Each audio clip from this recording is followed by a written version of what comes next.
4 दशक से ज्यादा राजनीति में अनुभव, आरएसएस से नाता, बीजेपी के दिग्गज नेता, जिन्हें पार्टी ने जो भी जिम्मेदारी दी उन्होंने बखूबी निभाया और अब एनडीए के उपराष्ट्रपति पद के उम्मीदवार बने हैं सीपी राधाकृष्णन।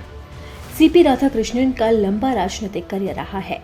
वो बीजेपी से जुड़े हैं और कोयम्बटूर से 2 बार सांसद भी रह चुके हैं। पेशे से बिजनेसमैन सीपी राधाकृष्णन करोड़ों रुपए की संपत्ति के मालिक हैं। लेकिन हैरानी की बात है कि आलीशान बंगला, 60 करोड़ से ज्यादा की संपत्ति होने के बाद भी सीपी राधाकृष्णन बेकार हैं, यानी उनके पास खुद की एक भी गाड़ी नहीं है। तो अब इस रिपोर्ट में जानते हैं कि आखिरकार सीपी राधाकृष्णन की कितने करोड़ रुपए की संपत्ति है और उनके पास क्या क्या है। साल 2019 लोकसभा चुनाव में दाखिल किए गए हलफनामे के अनुसार सीपी राधाकृष्णन की कुल संपत्ति लगभग 67 करोड़ 11,40,166 करोड़ रुपए है। इनमें से कुल अचल संपत्ति 7 करोड़ 31,07,436 है, जिनमें नकदी, बैंक जमा, बीमा, बॉन्ड, शेयर और आभूषण शामिल हैं। जबकि अचल संपत्ति है 44 करोड़ 43,25,040 रुपए और इसके अंदर कृषि भूमि शामिल है। 7 करोड़ 23,73,690 करोड़ रुपए की गैर कृषि भूमि है।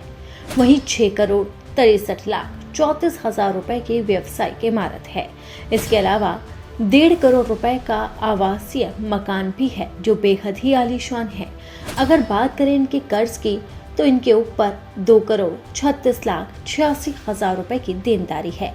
लेकिन सबसे खास बात यह है कि करोड़ों रुपए के मालिक होने के बाद भी उनके पास खुद की एक गाड़ी नहीं है। सीपी राधाकृष्णन जमीन से जुड़े नेता हैं। वो सादगी में अपना जीवन बिताना पसंद करते हैं।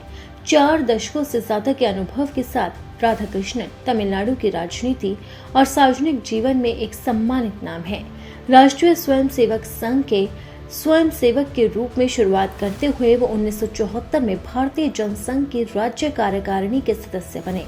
1996 में राधाकृष्णन को तमिलनाडु बीजेपी का सचिव नियुक्त किया गया। 1998 में वो पहली बार कोयम्बटूर से लोकसभा के सांसद चुने गए और फिर 1999 में वो फिर से लोकसभा के लिए चुने गए और लगातार बीजेपी उन्हें जिम्मेदारियां देती चली गई। बीजेपी ने उन्हें जो भी जिम्मेदारी दी वो बखूबी निभाते चले गए।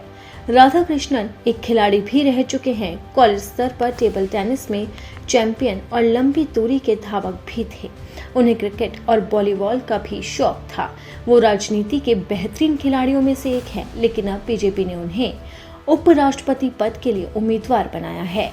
आंकड़े बताते हैं कि इस चुनाव में बीजेपी का जीतना तय माना जा रहा है, लेकिन देखना होगा कि आखिरकार सीपी राधाकृष्णन को विपक्ष की तरफ से कौन चुनौती देता है और इस चुनाव में किसकी जीत होती है और किसकी हार।